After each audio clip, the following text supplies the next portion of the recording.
Okay, Assalamualaikum. Waalaikumsalam sir. Waalaikumsalam sir. So, macam mana semua? Sihat?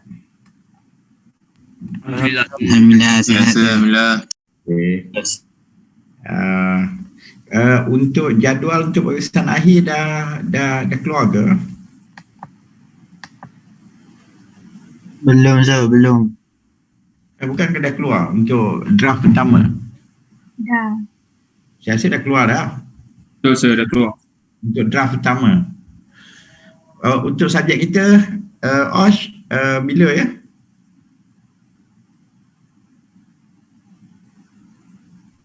Siapa yang tahu kita punya Osh bila? 13/7. 13 hari bulan 7 ya? 13 bulan 7 hari apa tu? Hari Selasa. Pukul berapa? Pukul 9 sampai 11. 9 sampai 11? Itu dah situ. Yelah 2 jam betul lah. 9, 10, 11. Okey, 2 jam. Selasa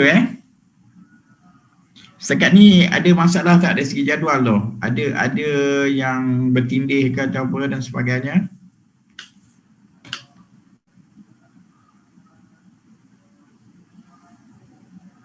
Setakat ni jadual okey ke?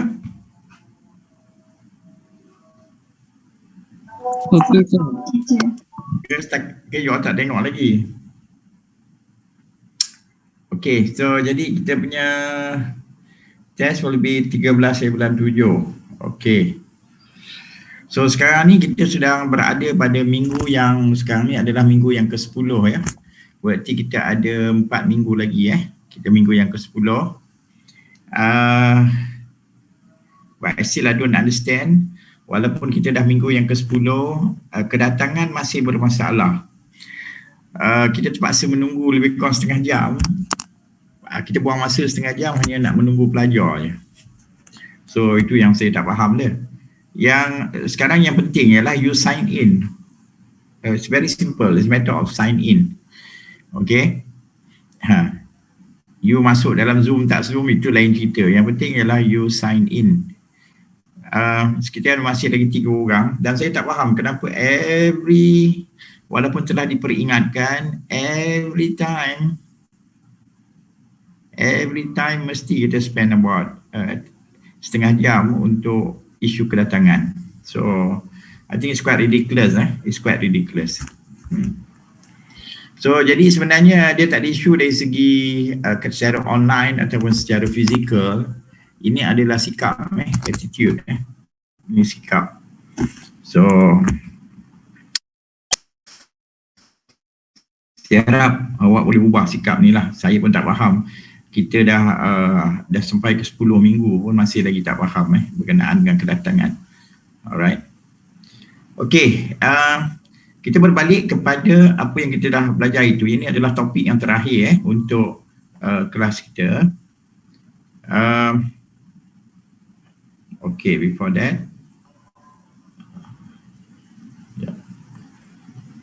Mana sharing tadi?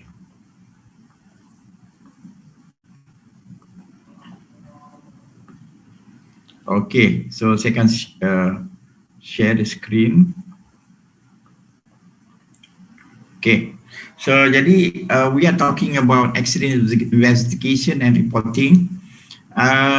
Sebab tu kita dah nyatakan dahulu antara perkara yang penting perlu kita ingat, walaupun near miss walaupun tidak berlakunya kemalangan, near miss pun kita kena buat penyiasatan dan kita kena buat report those kind of thing.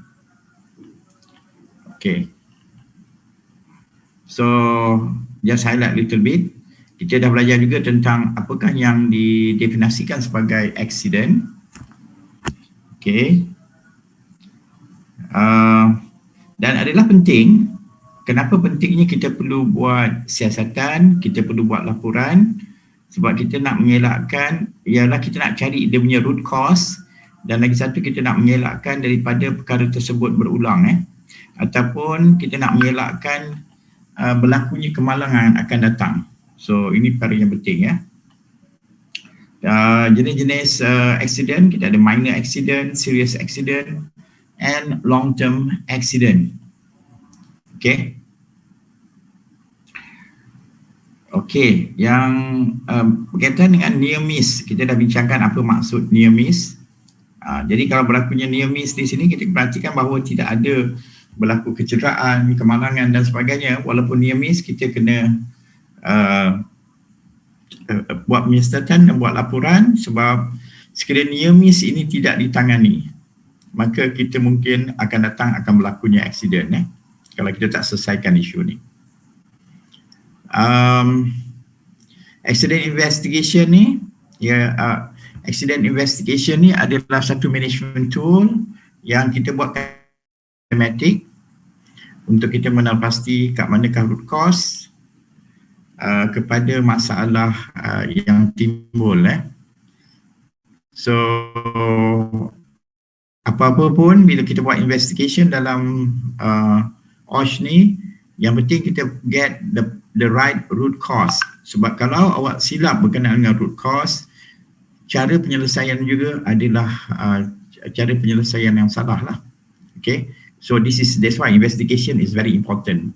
Okay, so jadi selepas kita dah buat penyiasatan, maka apa yang kita boleh buat, kita buat control system, dan ini akan menyebabkan kita mempunyai sistem OSH management system yang lebih baik. Okay, so kenapa kita buat siasatan? Prevent repetition, supaya ianya tidak berlaku, dan kemudian legal requirement, keperluan perundangan, dan kita perlu mendapat rekod yang tepat bagi tujuan insurans, tindakan undang-undang, dan juga untuk penyataan umum. Okay. Dan lagi satu, ianya juga melibatkan akan menentukan ataupun mempunyai gambaran tentang polisi dan juga polisi syarikat berkenaan. Okey.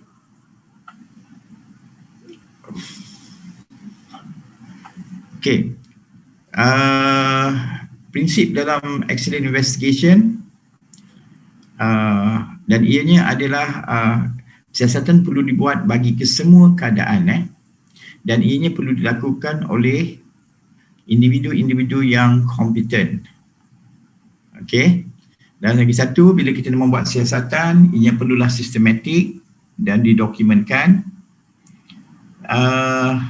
Dan ianya perlu dilakukan dengan sebelum tu yang minggu lepas kita sampai kat mana ya?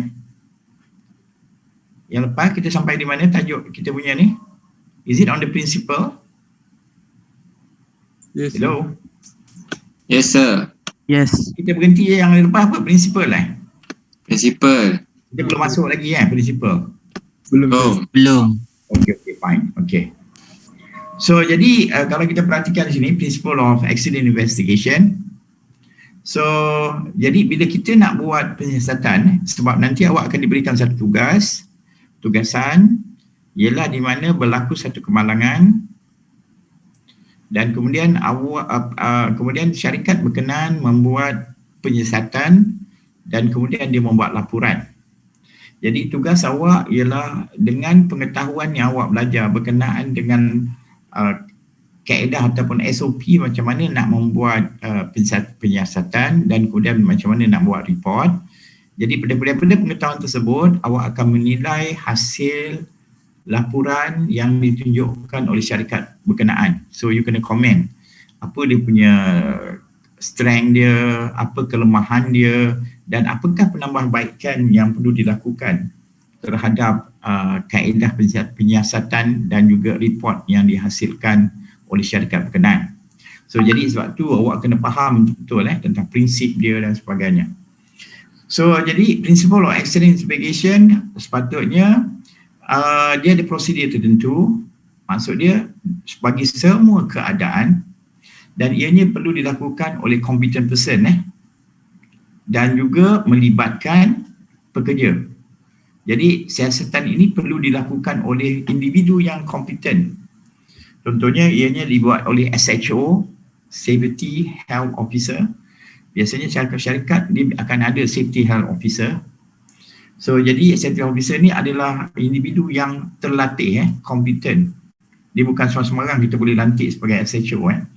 So jadi dia akan membuat penyiasatan dan kemudian mungkin juga akan berlaku, bila berlakunya kemalangan, dia akan melibatkan otoriti yang lain, polis ke, bomba ke, DOE, Department of Environment ke, bergantung kepada keperluan tu. So jadi untuk yang berkaitan dengan OSH ni, penyiasatan tersebut perlu dilakukan oleh competent person. Okay. Dan lagi satu, ianya perlu dilakukan secara sistematik dan documented. Okay. Perlu ada dokumen. Dan lagi satu, ianya perlu dilakukan secepat mungkin. Maksud dia, kita tak boleh buat siasatan selepas beberapa hari baru kita nak buat siasatan. Kenapa kita tak boleh melewatkan siasatan kita? Sebab kemungkinan evidence yang boleh kita dapati mungkin akan evidence tersebut hilang ke, evidence tersebut pudar ke. Dan lagi satu, kalau dia melibatkan pekerja-pekerja, kalau kita menemuduga dia beberapa hari, kita buat temuduga dan sebagainya, ada kemungkinan ada di antara mereka mungkin ingatan dia dah tak bagus dah. Mungkin dia dah lupa sebahagian daripada insiden yang berlaku tu untuk dia menerangkan tu. Okey? Terlupa satu hal. Satu lagi mungkin juga dia buat satu cerita yang cerita baru yang mungkin tak pernah ada. Tak ada pun dalam semasa kejadian tu. Tapi dia merasakan bahawa itulah yang berlaku. Okey. Dan lagi satu, ianya mestilah dilakukan secara objektif, fact finding only. Dia tak boleh andaian, dia tak boleh menggunakan andaian, it has to be very objective. Dan satu lagi ialah perlu mencari underlying root cause. Kita perlu mencari dia punya root cause. Apakah punca sebenar? Sebab kalau tidak mendapat punca yang sebenar, maka control method yang kita gunakan ataupun penyelesaian yang kita cadangkan, penyelesaian yang kita buat adalah penyelesaian yang tak tepat. Okey. Dan lagi satu ialah kita perlu juga mengenal pasti apakah kelemahan-kelemahan, kegagalan kepada OSH management system sedia ada. Dan kemudian kita implement corrective action. Jadi once kita dah tahu dia punya root cause, barulah kita boleh buat implement corrective action. Okey. Dan lagi satu, selepas kita buat penyiasatan, okey, kita buat siasatan, maka individu yang membuat siasatan adalah individu tertentu, katakan SHO ke apa dan sebagainya. Dan juga penyelesaian adalah satu komiti lain yang akan membuat mencadangkan penyelesaian adalah komiti lain. Okey, hasil daripada siasatan tersebut, okey, dan report dihasilkan, perlu ianya perlu dibawa kepada Safety and Health Committee. Safety and Health Committee ni ialah satu jawatankuasa yang dilantik, yang terdiri daripada wakil majikan dan juga wakil pekerja. Okey. Dan juga biasanya dipengerusikan oleh ketua PTJ dia lah, ketua PTJ tu. Okey. So include external investigation report as DOSH and SOCSO. So sebab tu saya kata tadi bahawa penyiasatan tu dibuat oleh pihak syarikat, dan juga kalau you perhatikan di sini, penyiasatan juga boleh dilakukan oleh otoriti luar. Contohnya DOSH ataupun dalam bahasa Melayunya JKKP, SOCSO. SOCSO ni yang berkaitan dengan insurans dan sebagainya. So jadi mereka juga akan membuat penyiasatan. Okey, sebab mereka nak tahulah sebab apa kalau penyiasatan ni hanya dilakukan oleh syarikat, dikhawatiri bahawa syarikat memanipulasi maklumat-maklumat yang didapati. Dan kemudian dapatan-dapatan tersebut akan dibawa kepada Setian Committee dan dia akan membuat recommendation. Okey. Dan kemudian ianya akan dibawa kepada pihak seterusnya untuk dilakukan tindakan pembetulan. Dan perkara ini juga akan dibawa juga dimasukkan kepada management review bagi syarikat berkenaan, management review dia. Okey. Okey, jenis-jenis accident investigation. Okay, there are accident reports and there are accident analysis report. Okay, apakah perbezaan antara accident report dan accident analysis report? So, accident report is completed when the accident in question represent only a minor incident. Okay, so jadi accident report ni adalah satu report yang agak lebih mudah lah. Sebab apa? Soalan-soalan yang akan digunakan adalah soalan dengan yang biasa, iaitu 4W 4W. Ini biasanya accident minor accident lah. Siapa, apa, di mana dan bila. Ini basic question tapi dia tidak menyatakan why. Kita tak boleh gunakan kata why Why ni kadang-kadang boleh menjadi andaian Who, siapa, apa yang dibuat, siapa yang membuat, siapa yang terlibat dengan kemalangan, okey, apa yang dibuat, di mana ianya dibuat, okey, dan bila. Jadi perlu ada masa, ruang ataupun tempat, apakah proses ataupun tindakan yang dilakukan dan siapakah yang terlibat.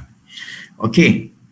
An accident analysis report, jadi accident report dengan accident analysis report is completed when the accident in question is serious.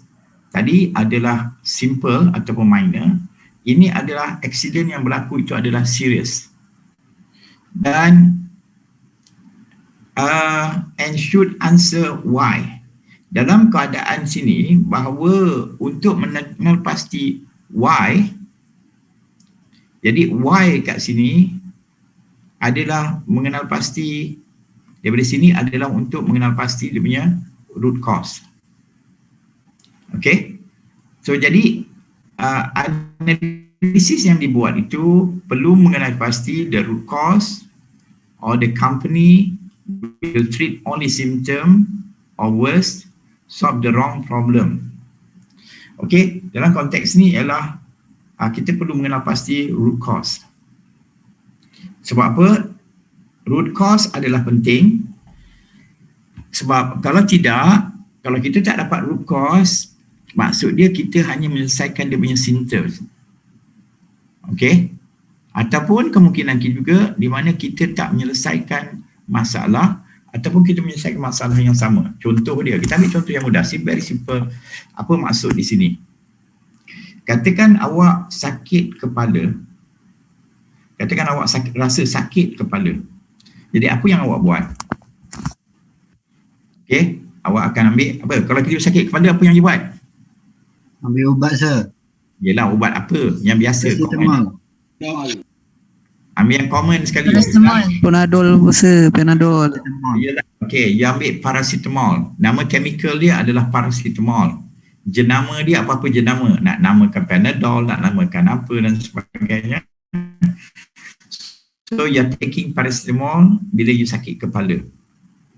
Okey. Kemudian, bila you sakit kepala ni, dah berhari-hari you sakit kepala, berhari-hari sakit kepala, tak hilang-hilang juga makan Panadol, makan paracetamol. Kemudian apa yang you buat ialah you berjumpa dengan doktor, dan kemudian doktor apa yang dia buat, dia kata okey, saya nak you pergi buat scanning, buat analisis, you scan, you go for scanning. Kemudian you go for MRI ke, CT scan ke apa dan sebagainya. Kemudian doktor mendapati bahawa apa dia? Doktor mendapati bahawa ada ketumbuhan di dalam otak you. dalam kepala you, otak you.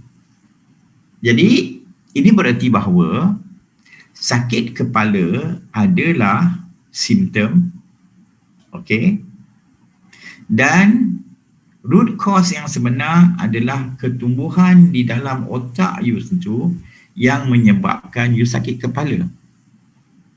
So faham tu antara simptom dengan root cause?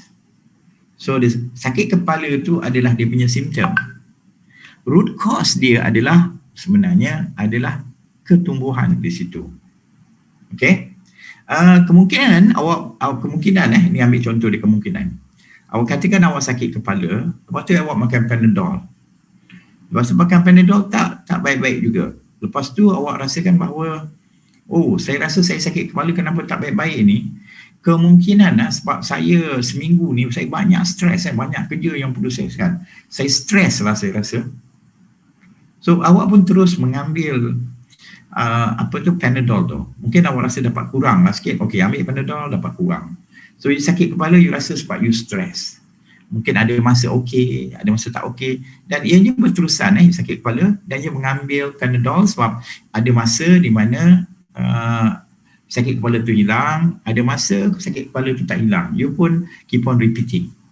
Jadi kalau di situ, ini berarti bahawa you membuat andaian, you katakan bahawa sakit kepala itu adalah simptom dan root cause-nya adalah stres. Agaknya kalau you terus makan ubat tersebut, you rasa selesai tak masalah sakit kepala you tadi? Tak selesai, sir. Tak selesai sebab apa? Bila you buat checking, you kenal pasti bahawa ada ketumbuhan. Jadi ini berarti bahawa sekiranya you tak dapat root cause dan you dapat root cause yang salah, maka penyelesaiannya juga adalah salah. Itu penting dia finding the root cause tu. Okay? Sebab tu doktor biasanya dia menggunakan kaedah elimination. Elimination tu maksud dia, adakah ini disebabkan stres? Lepas tu dia kata, okey, cuba awak berehat, ujung minggu berehat dan sebagainya. Sakit tak kepala? Awak kata sakit. Okey, kemungkinan bukan stres. Lepas tu dia kata, okey, awak ada alergik apa dan sebagainya. Dia kata tak ada, so it's not allergy. Awak ada migraine ke apa dan sebagainya? Tak ada. Eliminate one by one, dia akan eliminate. So at the end of the day, when they do the MRI, the CT, the CT scan, dia tengok rupanya dekat kepala awak tu ada ketumbuhan. So jadi ketumbuhan itulah merupakan root cause di mana ianya telah menolak atau memberi tekanan kepada otak awak. That make you rasa sakit kepala tu. So that's why that's why kita kena pasti bila kita menghadapi sesuatu masalah, kita kena faham bahawa kita menyelesaikan punca yang sebenar ataupun root cause, ataupun kita hanya menyelesaikan simptom saja. Macam tadilah, awak makan Panadol, lega, hilang. Ada masa hilang, ada masa sakit. So you are saying that you are solving the sakit kepala, which is you are solving the symptom by taking paracetamol. Okay, tetapi root cause yang sebenar bukanlah, that's mean you are solving the symptom saja. Root cause sebenar adalah ketumbuhan pada otak you. So that's why you understand, you should understand when you have a problem, you are solving the symptom or you are solving the root cause. Jadi siasatan perlu dilakukan dengan teliti. Okay.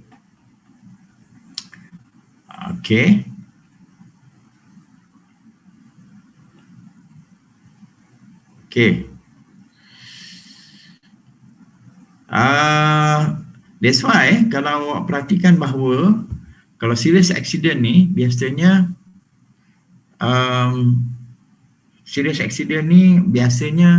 dia akan memberi implikasi yang besar. Bila berlaku serious accident ni, dia mempunyai implikasi yang besar. So that's why you have to be quick, you have to be accurate dalam kaedah penyelesaian you sebab dia mempunyai implikasi yang besar. Okey, dan kita boleh juga dibawa ke mahkamah dan sebagainya, tindakan undang-undang. Okey.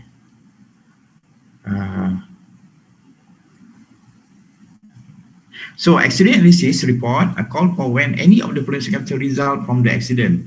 Contoh dia, apa yang berlaku? Kematian. Kalau berlaku kematian, wow, maksud dia siasatan yang mendalam akan dibuat. So itu yang perlu kita perhatikan bila ada kematian, siasatan akan mendalam. Loss of consciousness. Maksud dia kita hilang kesedaran, kita hilang, maksud dia kita pengsan, kita tak sedarkan diri, masa itu adalah serius.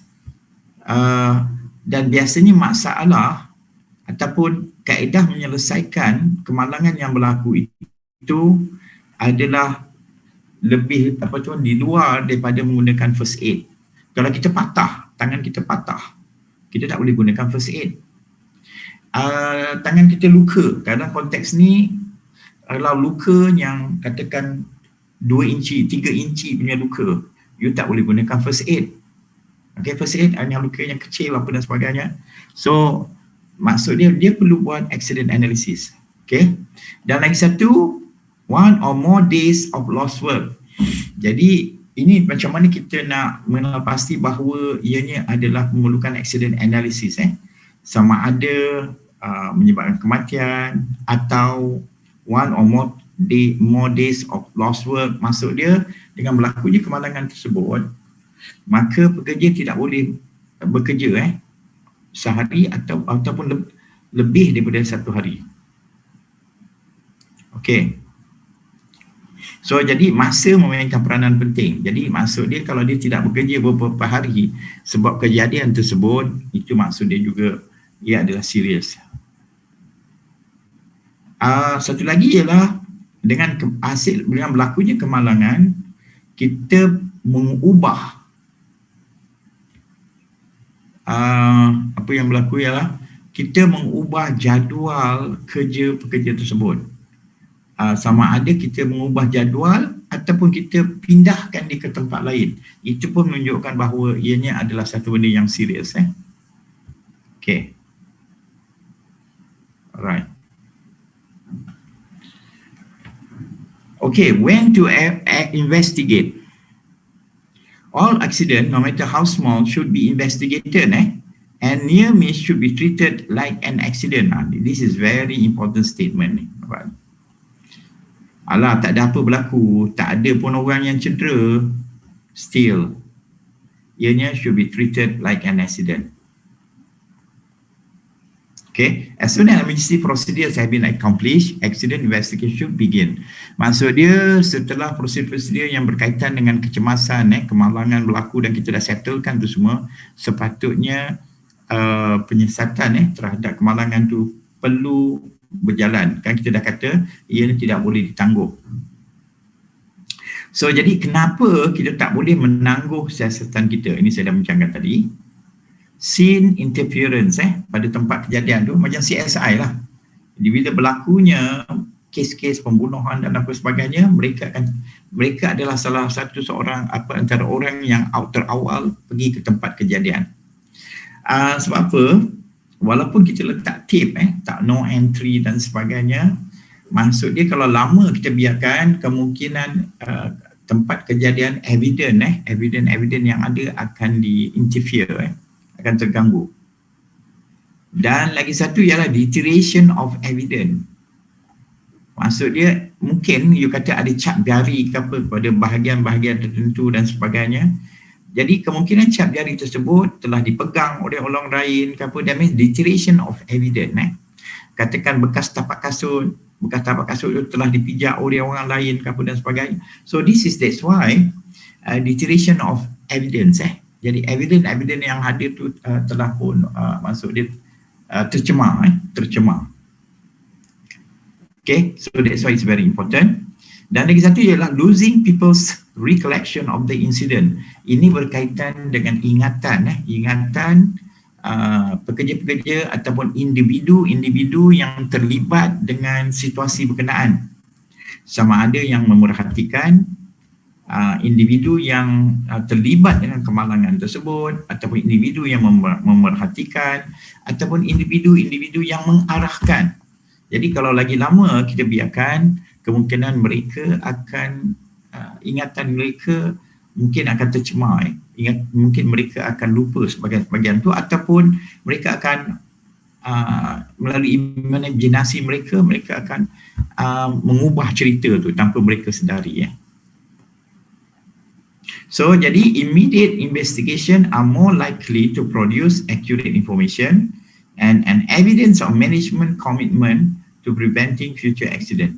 So, maksud dia lagi cepat kita buat, maka kita akan dapat maklumat yang lebih tepat, dan ini adalah bukti menunjukkan bahawa komitmen daripada pengurusan adalah tinggi. Jadi kalau dia ditangguh-tangguh, ini berarti bahawa management komitmen adalah rendah. Okay?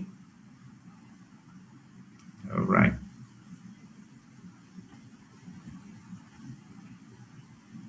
Okay.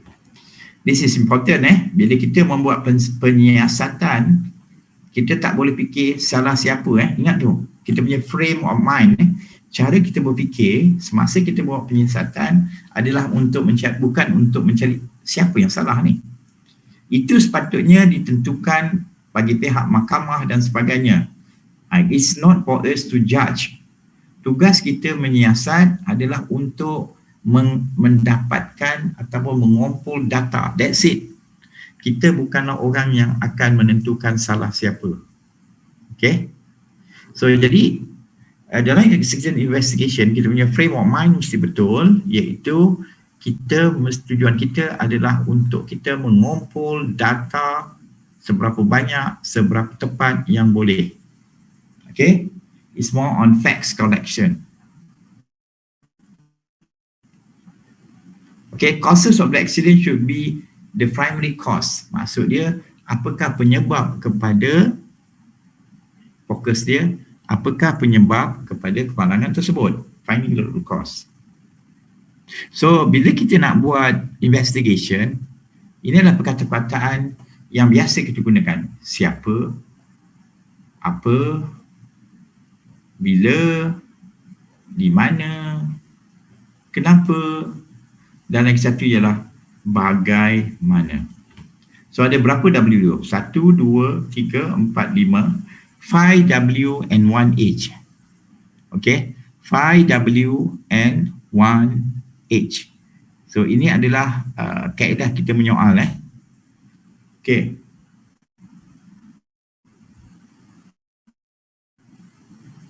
So as you investigate, don't put the emphasis on identifying who could be blamed for the accident. So you kena ingat apabila kita membuat penyiasatan, kita tidak langsung kita langsung tidak boleh fikir ialah siapakah sebenarnya yang perlu disalahkan bagi kemalangan tersebut. Kita tak boleh kata kita tak boleh buat andaian. Bila kita buat ni, kita kata, oh rasanya dia ni yang salah, oh rasanya dia ni yang salah. No, sebab dia akan mencemarkan penyiasatan kita. Dia akan menyebabkan kita menjadi bias masa kita membuat penyiasatan. So, jadi a quality job of investigating is objective dan analytical. So, kita kena very objective and very analytical. Maksud dia, kita tidak boleh bias dan kita tidak boleh emotional dalam hal ni. Okay. So, ini adalah beberapa soalan yang biasanya ditanyakan semasa membuat penyiasatan. So exactly what was the injured person doing or trying to do at the time of the accident? So jadi mungkin soalan ni kita tanyakan kepada pemerhati, ataupun kita tanyakan kepada majikan, ataupun kita tanyakan kepada supervisor. Biasanya supervisor. Okay. So apakah yang sebenarnya sebenarnya apakah yang dilakukan oleh individu yang menghadapi kemalangan tersebut? Apa yang dibuat? semasa ketika aksiden tersebut? Itu mungkin soalan dia. Lagi satu ialah kita kena tahu apa yang dia buat. Yang kedua, apa dia? Adakah pekerja itu mempunyai training yang mencukupi? Adakah dia mempunyai latihan yang mencukupi berkaitan dengan pekerjaan yang dia buat? Itu nak kena tahu juga tu. Okey. Kalau dia kata ada, kena buktikanlah apakah program-program yang telah dilalui. Tu. Was the injured person authorized to use the equipment or perform the process involved in the accident? Maksud dia, adakah individu tersebut diberikan kebenaran? Sebab perkara ini penting. Adakah individu tersebut diberikan kebenaran untuk menggunakan alat tersebut? Okey. Jadi yang kedua tadi ialah kata latihan menunjukkan dia punya kompetensi dia. Yang kemudian kita tengok ialah adakah dia mempunyai kebenaran untuk menggunakan alat tersebut. Okay. Was the task in question being performed according to the properly approved procedure? Maksud dia, adakah kerja tugasan yang dibuat itu mengikut prosedur yang telah ditetapkan? Nampak ni, dia very systematic, nampak? Dia akan soal daripada 1, 2, 3, semua tu dia mempunyai kriteria tertentu.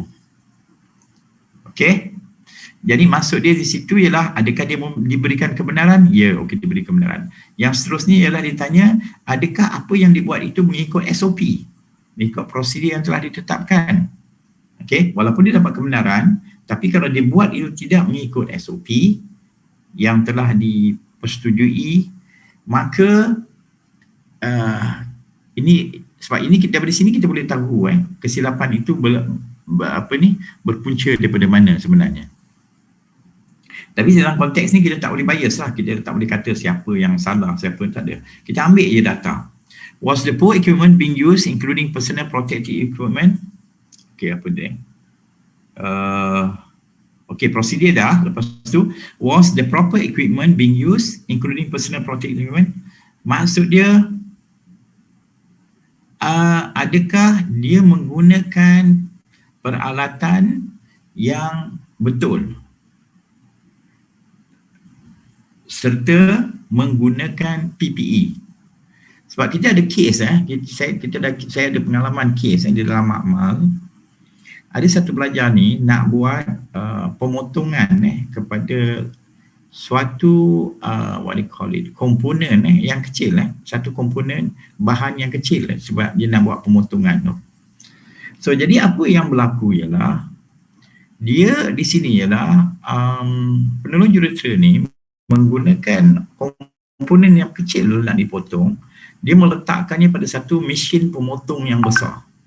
Nampak tu? Benda yang kecil diletakkan pada mesin pemotong yang besar.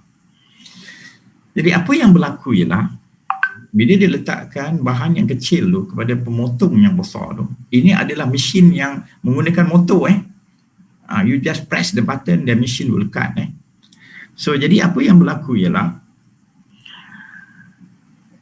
bahan yang kecil diletak pada mesin yang besar untuk dilakukan pemotongan. Jadi apa yang berlaku di situ ialah sebab apa? Bahan tu kecil sebab dia tak ada pemegang yang khas. Dia tak ada pemegang yang khas untuk bahan yang begitu kecil. So apa yang berlaku ialah dia menggunakan tangan dia dan sebagainya untuk memegang bahan tersebut. Jadi semasa proses pemotongan tersebut, itu menyebabkan tangan dia tersepit dan sebagainya kepada clamp tu dan sebagainya, dan ini menyebabkan jari dia hampir putus jari tu, dan kita kena bawa ke hospital. Jadi apa yang berlaku di sini kalau you perhatikan bahawa dia menggunakan betul mesin pemotong, tetapi sepatutnya kalau bahan yang kecil tu tak perlulah gunakan equipment yang besar untuk memotong bahan yang kecil tu. Kita boleh gunakan gergaji tangan yang kecil pun untuk memotong dia. Jadi dia telah tidak menggunakan proper equipment bagi penggunaan yang betul. Okey? Dan kemungkinan pada masa itu dia pakai PPE, betul dia pakai PPE, tetapi dia menggunakan alat yang tidak sesuai. Okey, dengan bahan yang hendak dipotong. Okey. Kemudian, was the employee new or was the process, equipment or system involved new? Persoalan di sini kalau you perhatikan ialah adakah pekerja itu pekerja yang baru? Adakah proses-proses itu ada proses yang baru? Adakah equipment itu equipment yang baru? Adakah sistem yang digunakan adalah baru? Jadi kalau ianya adalah sesuatu yang baru, dia akan timbul satu persoalan lain ialah adakah latihan telah diberikan? Nampak tu? Kalau ia pekerja yang baru, you tak boleh katakan, you tak boleh salahkan dia sebab apa? You tak latih dia dengan betul. Maksud dia tidak beri latihan. You kena ingat tu. Kalau pekerja itu baru, ia perlu diberi latihan. Kalau equipment yang awak gunakan itu adalah juga equipment yang baru, setiap orang yang menggunakannya perlulah mempunyai latihan yang mencukupi. Okey? Alright. Adakah sistem yang digunakan di dalam itu mempunyai sistem yang baru? Pun maksud dia, ia perlu dilatih. Okey? Kita tak boleh sekiranya berlaku kemalangan, ia adalah pekerja baru dan kita tak latih, itu salah majikan. Kita ada satu proses yang baru, walaupun pekerja awak pekerja yang berpengalaman, tetapi latihan tidak dilakukan pun kesalahan majikan. Okey, kita dapat equipment yang baru, kemudian kita tak ada latihan, kita suruh je dia orang pakai, pun tak boleh juga, kesalahan majikan. Kita perkenalkan satu sistem baru dan sama juga staf-staf kita perlu dilatih. Kalau tidak, ia merupakan kesalahan majikan. Okey. Okey, lepas tu dia tanya, were any safety procedure not being followed? Soalan dia ialah prosedur ataupun prosedur safety procedure yang diadakan pada tempat tersebut, adakah diikuti atau tidak? Kalau you kata bahawa kita tidak ada safety procedure yang terlibat, wow, maksud dia itu adalah salah majikan. Tapi kalau kita kata adakah safety procedure yang being followed? Yes, semua prosedur, safety procedure dan sebagainya yang diperlukan untuk menggunakan alat tersebut memang ada. Tapi apa persoalan dia? Pekerja tak ikut prosedur. Itu maksud dia salah pekerja, bukan salah majikan. Okay? Alright. So this is a very powerful statement yang digunakan. Okay. Hello. Yes, sir. Ada. Ada, sir. Ada. Ada, sir. Okay, fine. Sir. Okay, ada apa-apa soalan berkaitan setakat ni? Ada apa-apa soalan setakat ni? Any question? You kena bayangkan besok you bekerja, you bayangkan bahawa you sekarang ni you bekerja di syarikat. Itu you kena bayangkan macam, that's the best thing. Kalau you bayangkan you student, you won't appreciate much. Kalau you bayangkan, oh saya adalah seorang pekerja yang baru bekerja ke dalam sebuah syarikat, then you have to understand this. You bayangkan macam tu. Jadi kalau you adalah pekerja yang baru, lepas tu syarikat suruh je buat kerja tanpa ada latihan, sekiranya ada apa-apa berlaku, then you have to be very careful on that.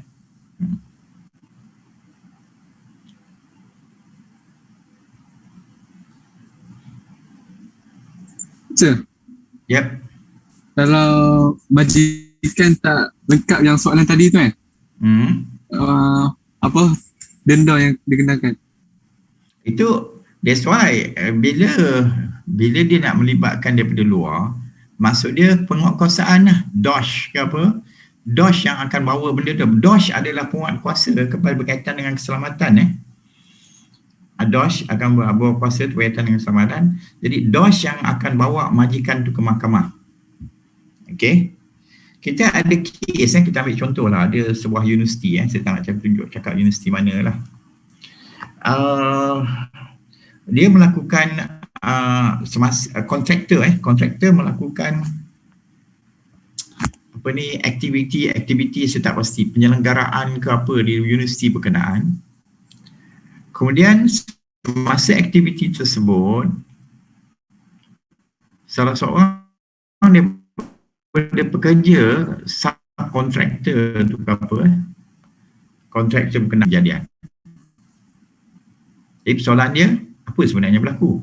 Jadi siasatan dibuat dan sebagainya, Jadi apa yang berlaku ialah bila siasatan dibuat dan apa dan sebagainya, tengok bila kita pekerja masuk ke kawasan kita, tanggungjawab memantau apa yang mereka buat adalah tanggungjawab kita, sebab kita adalah mempunyai premis. Okey, kita adalah mempunyai premis. Jadi apa yang berlaku ialah daripada situ didapati bahawa Tuan mempunyai premis. Siapakah? Kalau di universiti, Tuan punya premis adalah Naib Chancellor. Jadi apa yang berlaku ialah Naib Chancellor telah pun direman dan dimasukkan ke reman, maksudnya dia akan berada di mana? Kat lock-up Dia akan berada di lock-up, saya tak pasti lock-up dia semalam ke 2 malam Sebab apa? Pada masa tu mereka perlu bawa wang jaminan untuk mengeluarkan dia daripada lock-up. Okey, ini belum lagi masuk dia bicara mahkamah apa dan sebagainya. So jadi perkara ni, that's why perkara ni adalah serius, dan sebab tu sekiranya berlaku kemalangan, that's why you have to understand whether the company is trying to hide something or not. Biasanya DOSH akan buat siasatan, DOSH akan buat siasatan. So jadi dapatan siasatan daripada DOSH tu sendiri yang akan digunakan untuk mengambil tindakan. Jadi DOSH akan membawa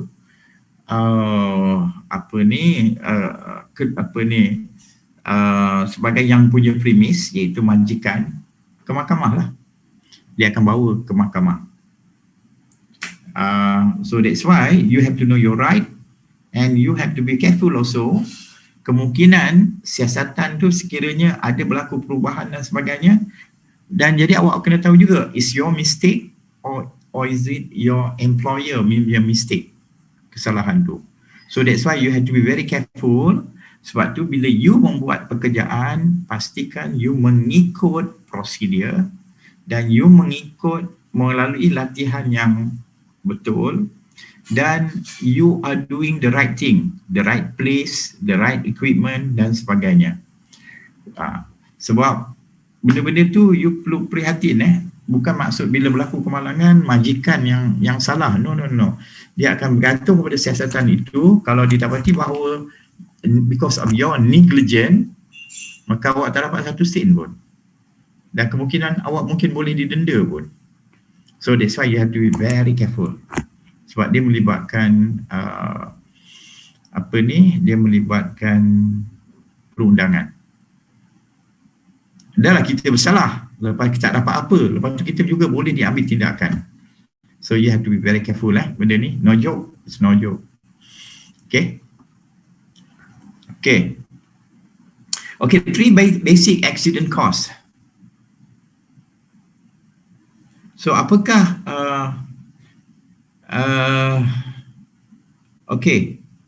apakah dia punya basic cost dia? Apa three basic dia? So kita ada basic cost. Basic cost dia apa? Management safety policy yang digunakan tu sesuai ke tidak, management decision, personal factors, environmental factors. So ini dinamakan sebagai basic costs. So basic costs ni kalau kita perhatikan, kita ada 3 kita kata basic accident costs ni ada 3. Ni yang merah ni, basic cost 1, yang kedua intermediate cost, yang ketiga adalah direct cost. Okay, so kita ada 3 costs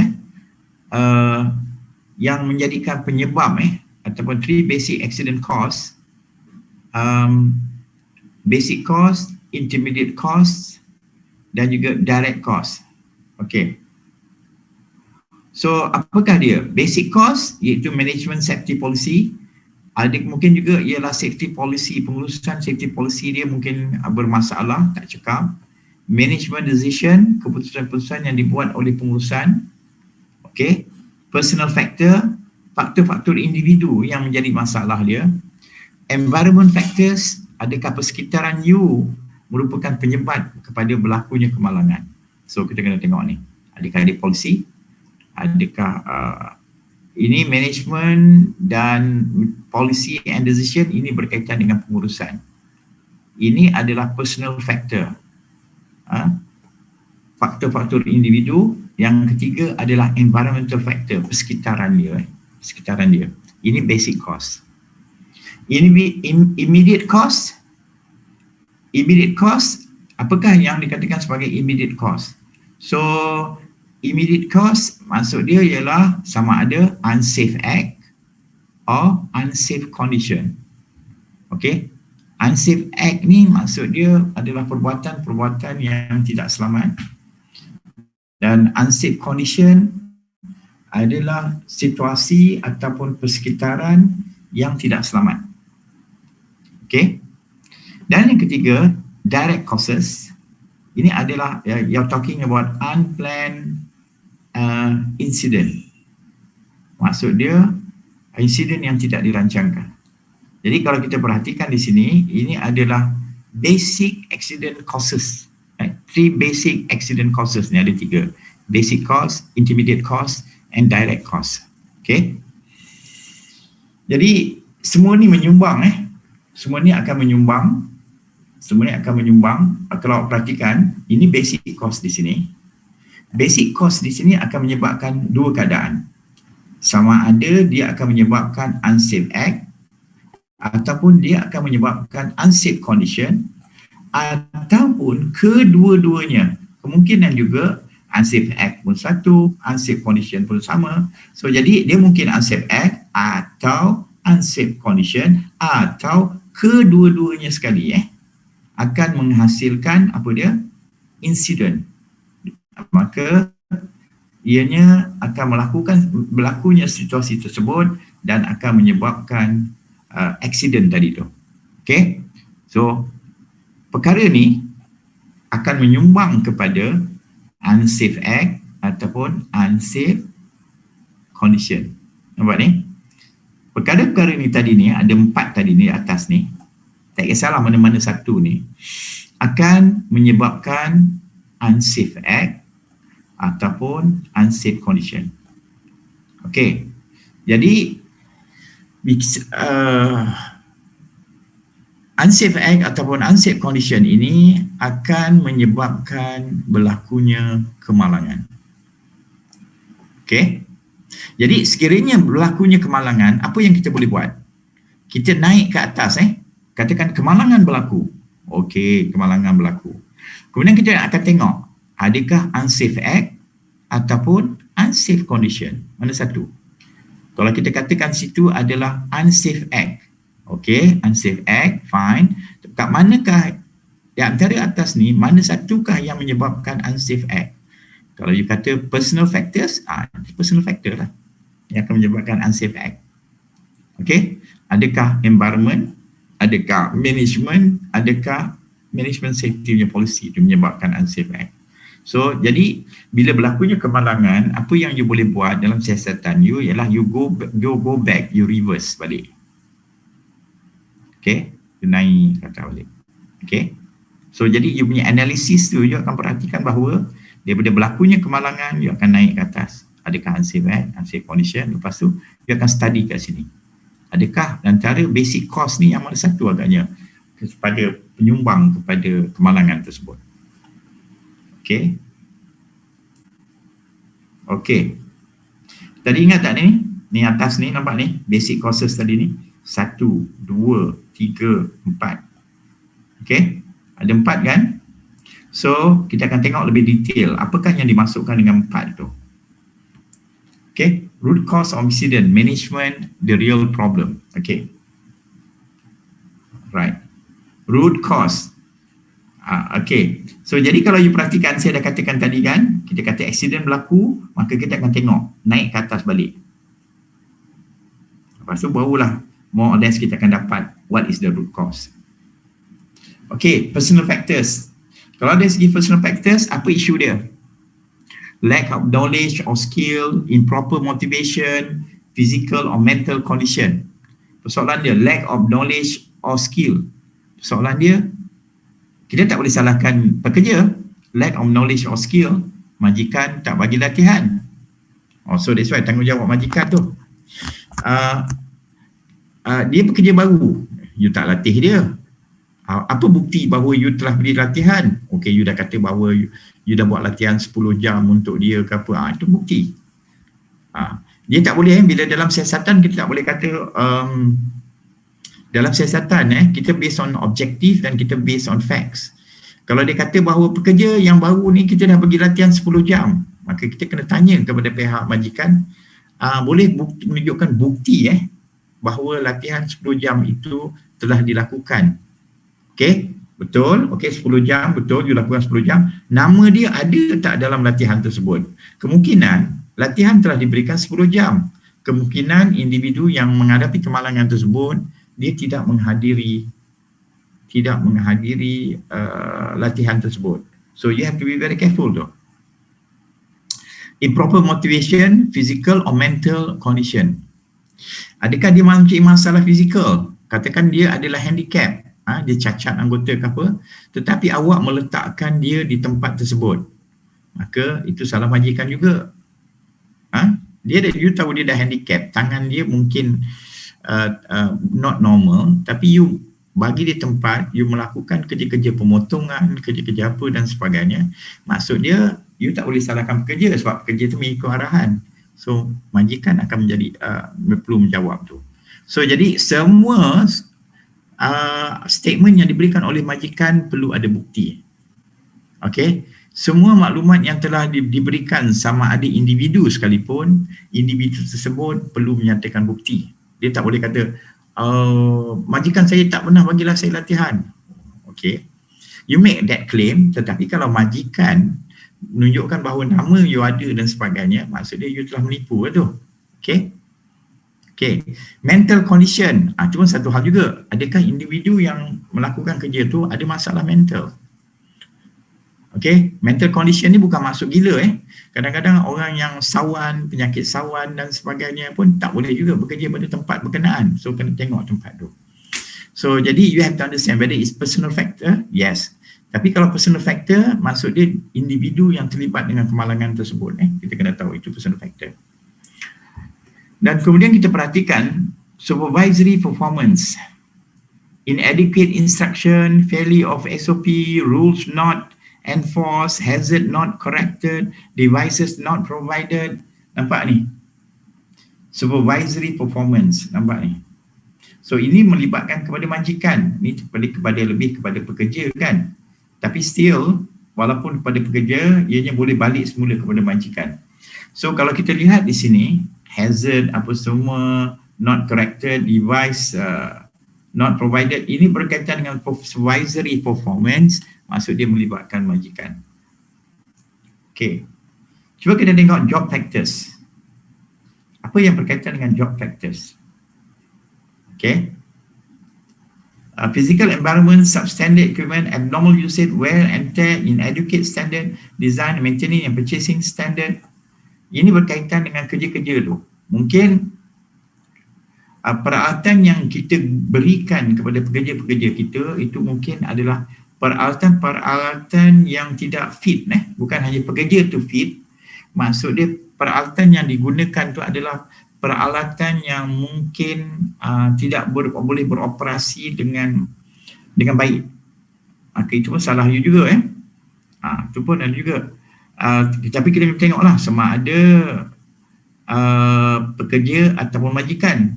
Kemungkinan majikan memberikan alat yang betul, tetapi pekerja bila dia rosak ke apa, dia tidak memaklumkan kepada majikan. Itu boleh jadi salah dia juga kan.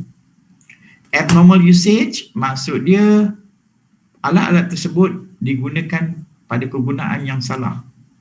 Wear and tear, maksud dia peralatan tersebut wear and tear, dia berlaku hakisan, dia berlakunya whatever wear and tear, maksud dia wear and tear ni, maksud dia mungkin benda tu dah koyak, cover dia, penebat dia dah koyak, ataupun motor yang digunakan tu dah loose apa dan sebagainya. Wear and tear, alat tu mungkin alat yang dah lama digunakan, maka jika ianya terus digunakan, itu pun menjadi masalah juga tu.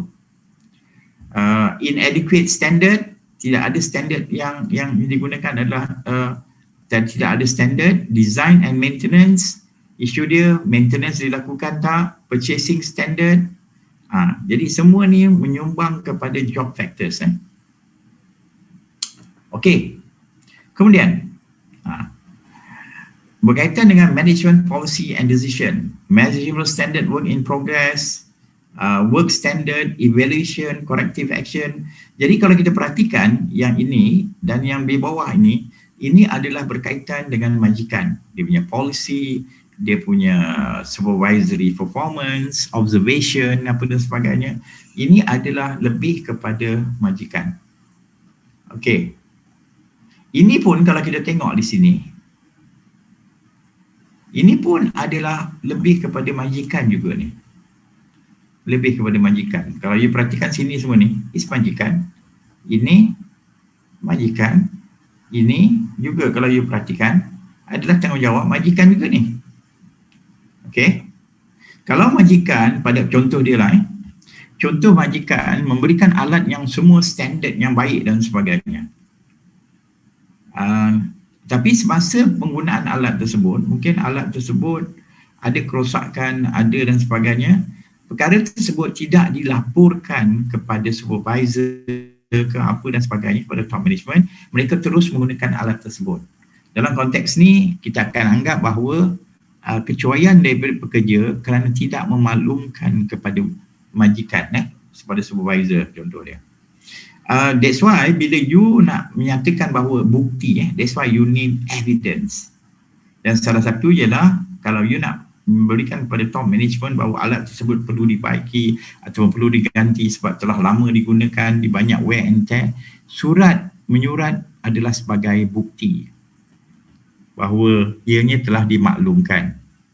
Okay? Right. Ni lack of knowledge or skill, improper motivation, physical or mental condition dan sebagainya. Kalau you tengok kat sini, walaupun ianya personal factors, kalau at the end of the day, ianya juga akan merujuk kepada majikan. Jadi sebab tu kalau you perhatikan, kebanyakan daripada perkara-perkara yang terlibatkan di sini sebenarnya adalah juga melibatkan majikan. Okay? So jadi root cause of incident, nampak tu, management the real problem. So jadi kalau you perhatikan di sini bahawa berkaitan dengan OSH ni sebagainya, yang memainkan peranan utama adalah pengurusan. That's why when you talk about OSH management system sebelum ni, jadi that's why it's so important is the management.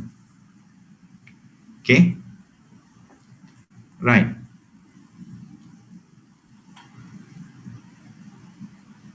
Okay, so jadi tadi apa yang kita sentuh di sini adalah ni atas ni. Ni adalah management. Ini semua berkaitan dengan management. Personal dengan environmental factors, nampak tu. So jadi saya dah nyatakan bahawa kebanyakan di sini pun sebenarnya adalah melibatkan banyak sekali adalah tanggungjawab majikan. Okay. Walaupun tanggungjawab pekerja tu ada, tapi sebenarnya adalah ini perlu disediakan oleh majikan. Dan tanggungjawab pekerja ialah melaksanakan ataupun mengikuti apa yang telah ditetapkan oleh pihak pengurusan. Itu dia. Jadi sebagai majikan, you kena pastikan bahawa semua ini dilakukan dengan betul. Okey. Bagi pihak pekerja pula, kena memastikan bahawa you mengikut semua perkara yang telah dinyatakan di atas. Jadi kalau sebagai pekerja, you tidak mengikut polisi keputusan yang ditetapkan oleh majikan, maka dari situlah nanti jatuhnya kesalahan itu kepada pekerja. So that's why you have to understand that. Okay? Kalau majikan tidak mempunyai safety policy apa semua, all this kind of thing, mereka boleh dibawa ke mahkamah. Okay? Mereka boleh dibawa ke mahkamah kalau dia tidak mempunyai all this policy apa semua, all this kind of thing. Because nowadays ianya adalah satu keperluan dalam akta. akta-akta yang kita bincangkan sebelum ni. Okay, so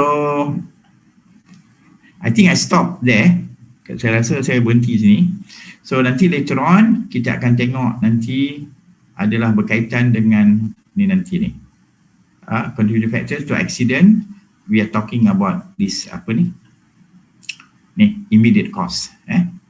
Immediate cause. Nanti kita akan talk about immediate cause, unsafe act or unsafe condition. Dia ada dua. We're talking about unsafe act or unsafe condition. Okay. So nanti kita akan tengok mana satu unsafe act, yang mana satu unsafe condition. Okay, kita berhenti setakat ni, boleh? Hello? Boleh, sir. Boleh, sir, boleh. Boleh, sir. Okay, good. Okay. Boleh. So menarik sebenarnya apa yang kita bincangkan ni menarik sebab ianya berkait secara terus besok apabila awak bekerja bila awak bekerja, benda-benda ni semua adalah penting sebab ini melibatkan akta. Okey, melibatkan akta. So kalau ada apa-apa berlaku antara dua lah. Sama ada majikan awak masuk tindakan undang-undang ataupun awak dikenakan tindakan undang ataupun awak hilang pekerjaan awak. Hilang pekerjaan not so bad. Jangan sampai awak kehilangan anggota satu, ataupun jangan sampai awak kehilangan nyawa awak. So that's why bila awak nak mencari company untuk awak bekerja, mulai daripada sekarang, salah satu perkara yang awak perlu perhatikan adalah ni. Adakah dia mempunyai polisi yang berkaitan dengan keselamatan? Adakah dia mempunyai OSH management system yang baik? Kalau dia mempunyai OSH management system yang baik, maksud dia, insyaAllah, you berada dalam keadaan ataupun situasi persekitaran yang selamat.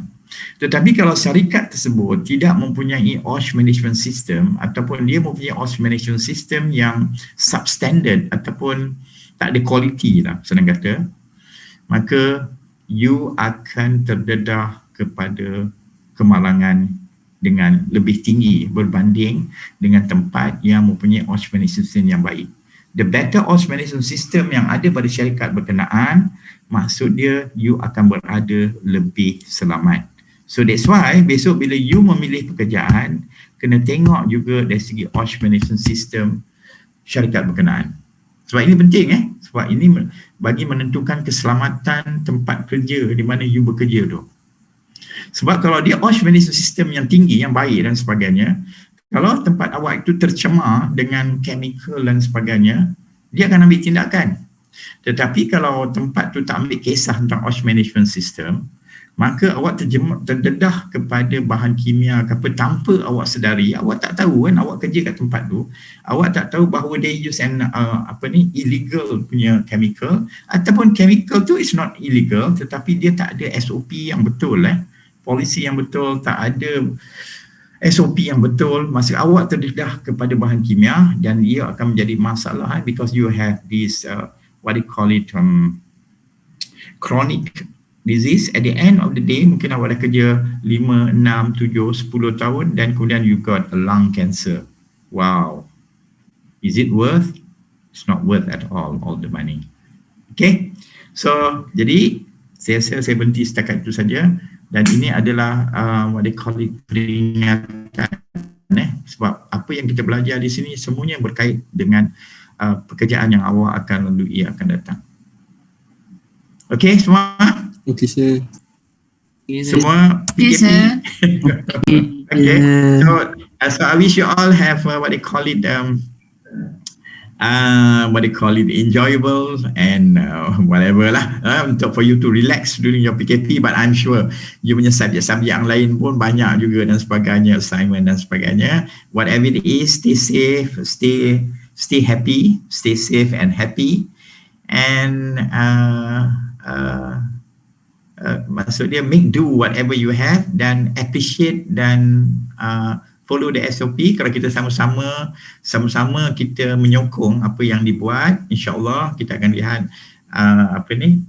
penurunan. Dan pastikan very important, get yourself vaccinated. Saya hanya menunggu sekarang ni. Tak, once keluar je dekat MySejahtera, insyaAllah I'll go for it. So please get yourself vaccinated. So with that, so saya ucapkan terima kasih kerana hadir untuk malam ni. Dan ingat hujung minggu ni tak ada sebab kita dah habis kelas ganti. So untuk pertemuan-pertemuan yang seterusnya adalah lebih kepada hari Selasa malam Ingat tu, Selasa malam Okay guys. Have a nice weekend. Okay. Assalamualaikum. Thank you, sir. Okay. Thank you, sir. Yes, sir. Good night, Okay, sir. welcome. Have a nice weekend. Good night, sir.